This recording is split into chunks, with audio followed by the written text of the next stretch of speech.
Não se iluda. Eu sabia que estava em um grande dia.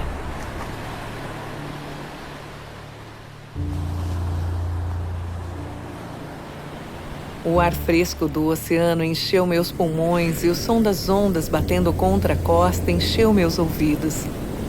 Eu me senti tão vivo e animado. Corri em direção ao oceano e experimentei o som com as mãos e os pés. As ondas eram tão vastas e a água tão fresca que era difícil resistir a entrar. Eu podia sentir a água salgada na minha pele e no meu cabelo. Eu nunca me senti tão vivo e tão altivo.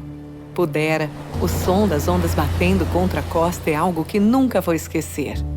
O som é tão suave e pacífico. Isso me faz sentir conectado com o mundo natural. O som me lembra o poder do oceano e a fragilidade da vida.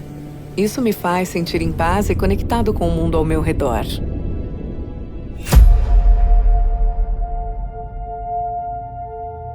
O tempo e a transitoriedade de todas as coisas são apenas a forma sob a qual o desejo de viver, que, como coisa em si é imperecível, revelou ao tempo a futilidade de seus esforços.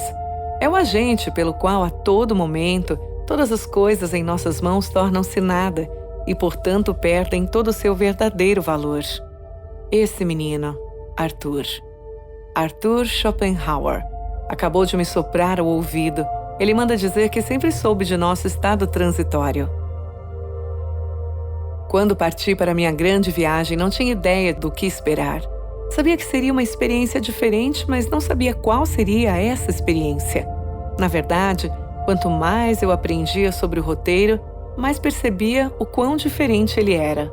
Confesso que se eu pudesse voltar a escrever sobre o mesmo tema, não seria apenas uma carta. Eu faria um ensaio cheio de descritos coloridos com algumas imagens para ilustrar meus olhos. Olhe bem para mim. Carpe diem. Viva o dia.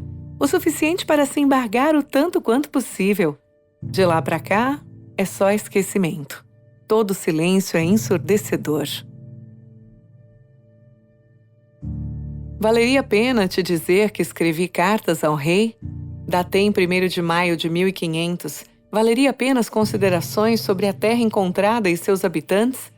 Não sei se valeu a pena ser escrivão da frota de Cabral, mas tenho certeza que algumas coisas valeram a pena. Fiz elogios à natureza que nunca vi. Disse, em tal maneira é tão graciosa que, querendo-a aproveitar, dar-se-ia nela tudo. Nem sei se acredito nisso. Aponto para as potencialidades da nova terra, porque queria formar imagem da exuberância da natureza, enaltecida em todos os momentos e outros trechos. No final desta famosa carta, questiono se valeu a pena pedir ao rei o fim do exílio na África de meu antigo genro, que havia sido condenado por ter cometido um assalto. Não cheguei a exercer a função de feitor em Calicut, bem que gostaria de ter dado vazão. Não morri no ano de 1500 em combate. Dizem que quando a frota de Pedro Álvares Cabral encontrou resistência e hostilidade por parte da população local, desfalecemos. O famoso documento recebeu um título, tendo sido chamado de Carta ao Rei Dom Manuel sobre o achamento do Brasil. Ela foi redigida no dia 1º de maio de 1500, posto que sua intenção era narrar as impressões mais fortes que tivera da nova terra. Sendo sua meta contar sobre o lugar que descobriram, a descrição seguiu certo critério. É que ele falou da paisagem e da natureza, assim como dos nativos. Foi a primeira menção ao Brasil, motivo pelo qual a carta de caminho é tão preciosa. Por seu valor literário e histórico, foi acrescentada ao período quinhentista, visto que se trata de literatura de informação. No mesmo há a predominância das crônicas de viagem, além de documentos informativos e descritivos.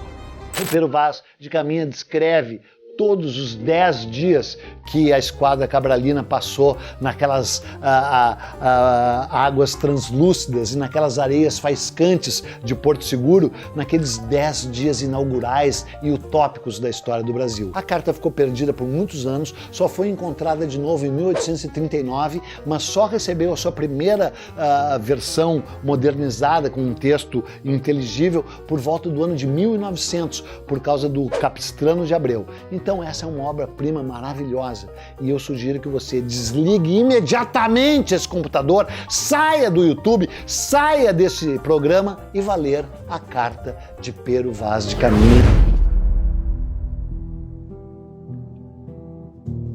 Acaso pudesse confessar que for obrigado a escrever por atender a interesses diversos?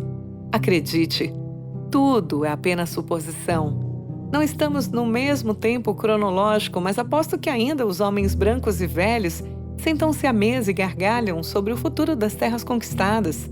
Na minha época, eles sorriam muito, porém nós estávamos à frente de tudo. Os ditames são as regras que os índios tiveram que aceitar para não serem dizimados. Hoje tenho ciência do que é teatro real, não aquele da época dos meus pais. Poderia dizer que a fonte é Cabral, mas deixo em paz.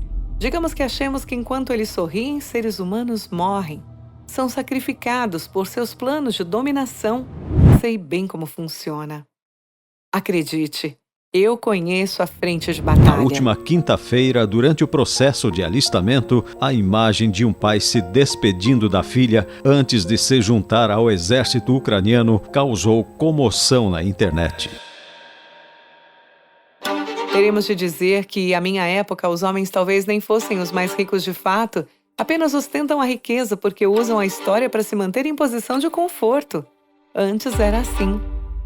Até os débeis envelhecem, mas mesmo envelhecidos não perdem o ar circense porque são rodeados por este cenário.